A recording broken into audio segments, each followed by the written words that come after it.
Myself, Mitchell, Terry, and Steven all took at least 2 semesters of Java with Miss Henderson. So we have a basic programming background. Madison actually came up with the idea of the game in physics when we were talking about physics engines on the computers. Sane Guillotine, a volunteer software development group made up of KSD students, has spent the last year coordinating and creating their first project together. Each with their own expertise, the group as a whole relies on online resources, their gaming experience, and knowledge of computer technology to design and program their game. I said, hey, I know a guy who could do that, and we just put everybody together, and we needed a common direction to go, and we needed a kind of unifying force. And I just said, you know, hey, if it's all right with you guys, do you mind if I just act as project manager? And they're all like, sure. I'm the lead designer for the game. I come up with the stats for the characters, the units, how much damage they deal in battle, and how much damage they can take, and everything concerning that. The RPS factor is the system we came up with. We wanted a certain type of unit to be able to do lots of damage to other types of units, but at the same time be vulnerable to a different type of unit. I'm the team's 2D concept artist.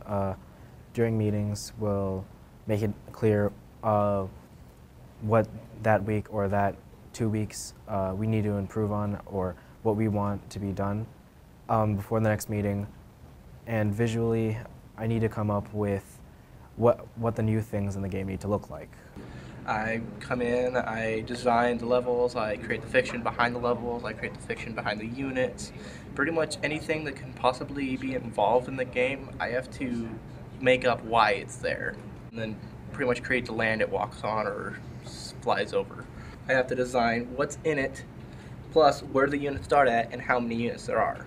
About 2 years ago, I was invited to attend a seminar in Oregon on GameMaker, which is a software program that allows students to create games. And it was an opportunity for me to realize that of all the things I do in the classroom, and I teach a number of things, that computer games are at the heart of their interests. And the process of creating a computer game is one that demonstrates not only their amazing critical thinking skills, but also their creative skills. And when I brought that back into the classroom, the students really embraced it as a fantastic way to learn. And it was, just one day, I remember them talking with one another, and I got somewhat frustrated as a teacher that, hey, you know, you've got work to do, get back to your chair. And one time I got kind of stern, and they said, well, you don't understand. We've developed a team, and we're creating a game outside of class, and there's things we really need to talk about, because this is important to us. I mean, here we are about a year later, and they're still working on this, and it's very impressive.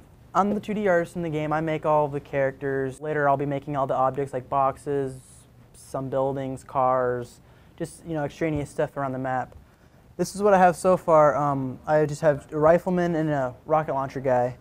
And I took a picture of an actual person and kind of outlined him in paint.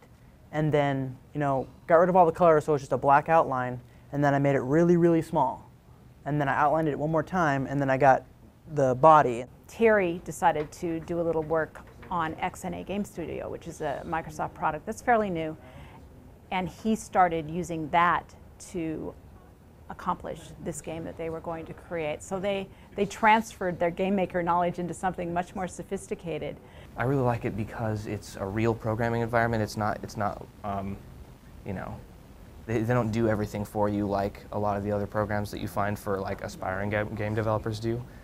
They do cover some of the important stuff, but it's not like carrying you through it. It's more like a safety net. The guys came along, you know, one day in a Java class, and they wanted me to, you know, be their programmer for this game, and I figured that'd be a good opportunity to gain experience, and then if it actually got good, you know, we'd have something to showcase for, you know, for the future. And I've tried to do it on my own, but I could never learn how to do anything, and it was really difficult on my own. And so when 5 more people came in perspective, it's really a lot easier than having to focus on just one thing. We started the project with several specific goals in mind where it was going to take us. One of those was specifically to learn some of these skills, how to work in a digital environment, how to work remotely, how to communicate remotely. The other goal was to create a program that we could showcase our skills with. So we're hoping that we can come out with a product that I can show on, for instance, my culminating project, or that I can take to college to a lesser extent, to a greater extent. Hopefully when I graduate college with a computer science degree, I can show to a digital, programming company as this is something that I've made. I can do a project and you should hire me because I actually have some experience.